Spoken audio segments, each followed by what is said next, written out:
Dean of the College of Arts and Sciences. We met you when you visited our science building. Are we ready, Tom? Yeah. Tom, where do you want us? I want the Senator and Dr. Patton right here behind the podium. You on the other side and Hal on this side. On the outside. Okay. Okay. There we go. Like that. Okay. Good morning, everyone. It's not Halloween yet, but the stores are already putting up their Christmas displays. Now I know why, because Christmas has come early to Georgia State University.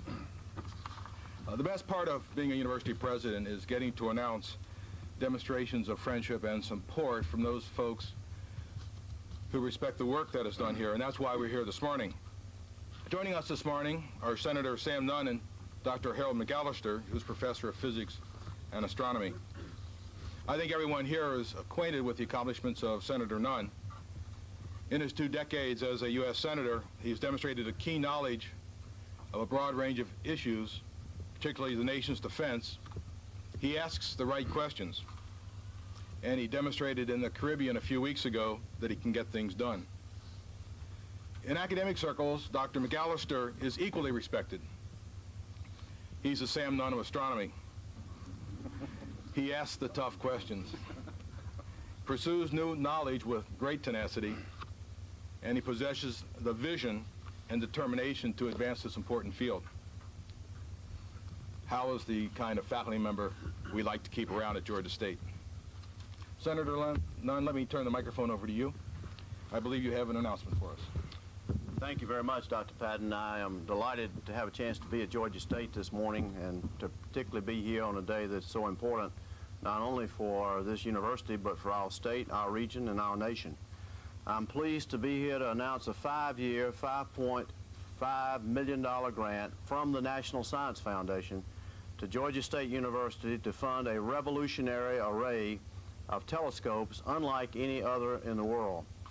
The award will go to Georgia State Center for High Angular Resolution Astronomy, and I understand Georgia State will raise an additional $5.8 million in matching funds. My congratulations to you, Dr. Patton, and to Dr. Hal McAllister, and to all of those on this team here that are working together for this exciting project for our nation. The array takes advantage of advances in technology.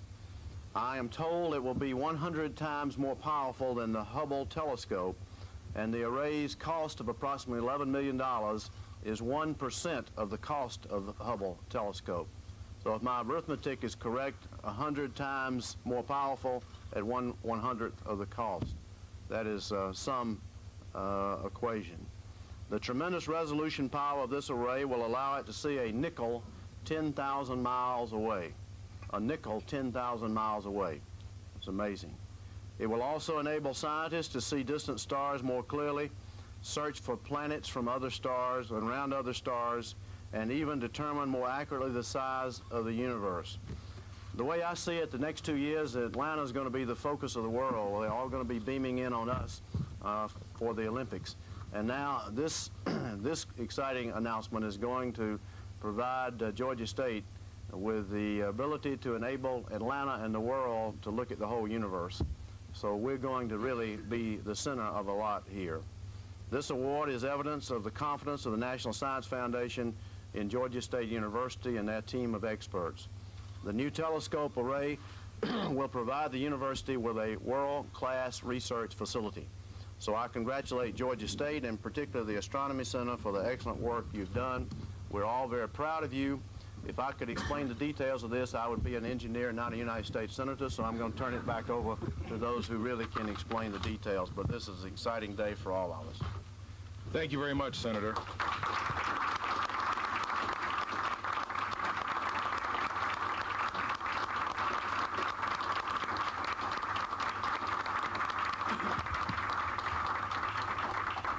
Thank you very much, Senator. This grant is very important to Georgia State, not only because it will support research in a very important area, but because it will help improve the astronomy program for our students.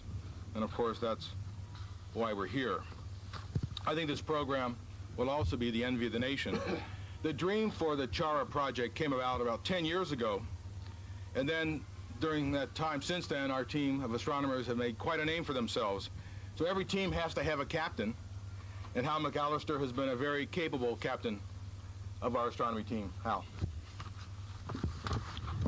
Thank you very much, President Patton and Senator Nunn. We're delighted that you're here with us this morning to break this news that we're obviously very excited about. And we especially thank you for knowing that you just traveled back from China last night. You don't look like you've been on an airplane for 200 hours or whatever it is. So thank you very much for coming. Thank you. Thank you. This project, the seed for this project was planted about 15 years ago by my friend and colleague Ingemar Furenlid, who in a kind of go west young man spirit told me that I should go beyond what I was doing at the time and think about going for really high resolution, the ability to really see fine detail in objects by building a distributed array of telescopes. Ingemar subsequently joined the faculty at Georgia State and unfortunately passed away last February, so he's unable to hear this good news this morning. This is obviously a program in which a number of people have been involved. This is a very much a teamwork effort, as Dr. Patton said. So I want to acknowledge my colleagues Bill Hartkoff, Bill Bagnolo, Theo Ten Brumelar, and Nils Turner, who are all here this morning somewhere in the group. Also Steve Ridgway, who is representing us at a meeting in Flagstaff, Arizona this week. It's a great team, and I'm very proud and delighted to have them as my colleagues. I want to express our thanks, obviously, to the National Science Foundation, who have generously supported our various efforts over the years. In addition to this most recent grant, they've given us a few $1 million over the last 15 years to pursue related work. I'm particularly delighted that we survived the very impressive, at least to me, gauntlet of peer review to get where we are today, and that's almost as satisfying as achieving the grant itself. I want to thank Dr. Cleon Arrington, our Vice President for Research and Information Technology, who has consistently supported this effort. He's really the godfather of CHARA here, and we wouldn't be here this morning without his continued support. GSU's commitment of $5.8 million in matching is itself a very impressive contribution to this, and I want to acknowledge President Patton for adding that to his vision for the university. I think his vision for the university goes beyond what people normally think of Georgia State. Let me turn a few minutes to tell you a bit of what this is about. It's kind of a joke among astronomers, people like me who teach introductory astronomy classes, when a bright-eyed student will come to us and say, gosh, I've always wanted to take astronomy because I've always wanted to look through a microscope.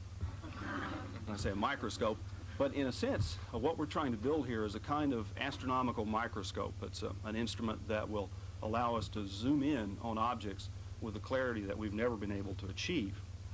You all have certainly heard of the Hubble Space Telescope, and you know that it is wonderfully successful now after its fix and is doing great things. Many of you have also heard of the Keck telescope. Actually, there are two of them that are being built in Hawaii, and these are instrumental giants that are revolutionizing astronomy in their ability to see very faint objects at the very edge of the visible universe. Telescopes like that, and there are others that are being built, have concentrated on using large mirrors to collect the weak light from these distant objects to see very far away. And that's one attribute of building telescopes, building larger and larger mirrors. We have chosen over the years to push the other attribute, that is to use the inherent ability of a telescope to magnify distant objects for resolution in order to see fine detail in these objects. And what we're trying to do is to use available technology to essentially stitch together 5 telescopes, that's what we're presently funded for, into an array that mimics a single 400-meter diameter telescope in terms of its ability to see fine detail. And as the Senator said, this gives us the ability to see, if there's a nickel out there at 10,000 miles, we could see it as a round disk. The ability to out-resolve Hubble Space Telescope is also very impressive, but the moral of this is that we will build a facility that will have a new capability that will complement the retinue of astronomical facilities around the world and allow us to explore areas that have heretofore been unexplorable, if you will. It's a kind of new window on the universe. I could keep you here all morning telling you about what this can do. Let me give 2 examples. When you look at the sky at night, you see stars twinkling. You probably know that the sun is a star, and the sun is big and bright because it's much closer to us than the distant stars. The stars in the sky are so far away that aside from a handful of supergiants, they all look like points of light with current telescopes. The CHARA Array will be able to look at hundreds and even thousands of these stars and see them as extended disks. We can look for features on the stars that we now know only exist on the sun, and it will allow us to better understand how the sun fits in as a star and may ultimately tie into how the sun relates to the climate and even life on the Earth. That's one very interesting area. Another area which is receiving a lot of interest in astronomy is the search for other planetary systems. And this is something that just strikes, I think, in your gut, so to speak, that this is a fascinating thing to know. Are there other planets out there? And at present, we don't know. It's an unsolved question. And the CHARA Array will, I hope, play a major role in that effort. Well, as I said, I could keep you here all morning. I don't want to do that. In the press kit, there are a few other examples, and I hope maybe there'll be some opportunity for questions, but I'd like to turn things back over now to President Patton.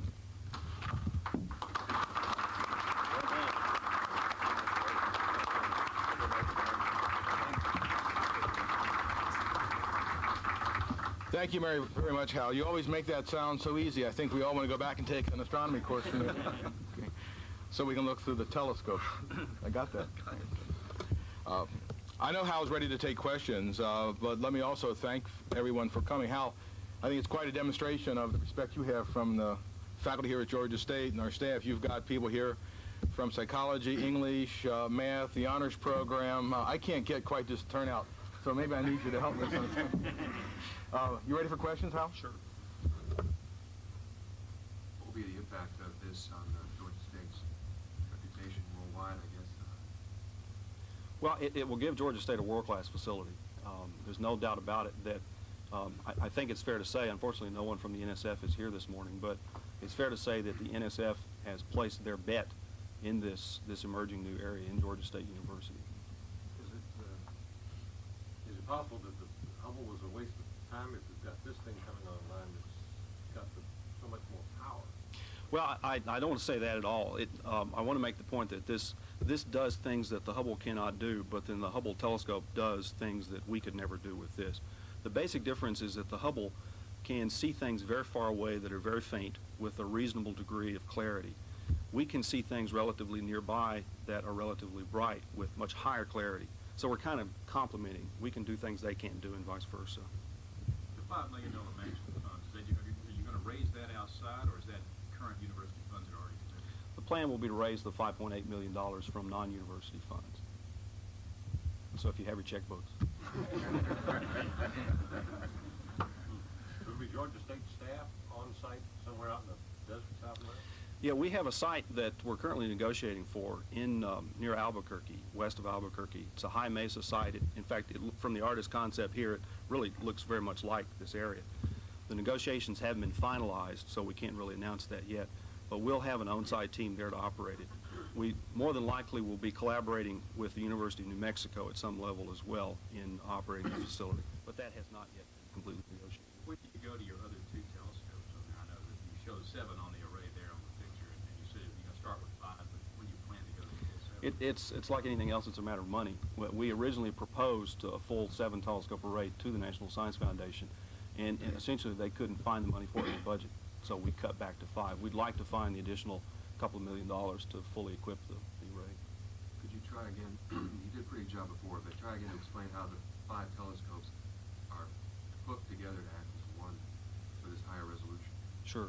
What has to be done is that the light from the individual telescopes is sent by mirrors to a single location in the center and combined, and this has to be done under very high precision. For example, you have to match the light paths from each telescope to about a 10,000th of an inch. And if you don't do that, well, you can combine the beams of light, but you don't get this very special phenomenon called interference that allows this thing to mimic a single large telescope. And basically, that difficulty of combining these beams under the very high precision is what has prevented this from happening 100 years ago. What is it about this that allows C2? The techniques of interferometry allow you to circumvent that to a certain extent. It's a subject that unfortunately quickly becomes arcane and technical, but one thing I can explain, I think, fairly easily is that we do want to add a feature known as adaptive optics to the telescopes that effectively eliminates the blurring in front of each one of the 1-meter telescopes. So it would actively remove the atmospheric effects. This is something down the road. One of the reasons we're going to a site in New Mexico is that the Southwest in certain locations has very stable air and is inherently freer of this kind of turbulence and blurring than other locations. How soon you up and running? Not soon enough. I think I mentioned we started this project about 10 years ago, and it's a good thing we didn't know it was going to take 10 years to get here. But now that we have control of the schedule, since we have money, our program plan shows for first activity trying to combine the beams in about 1999. So it's still a few years away.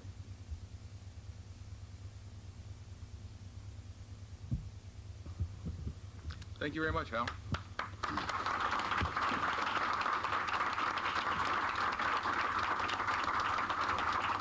Let me thank you, Senator, for being with us today. I wanted to welcome you back on campus and give you another piece of our team equipment here. It's not only Georgia State team colors, but it's your team colors, too.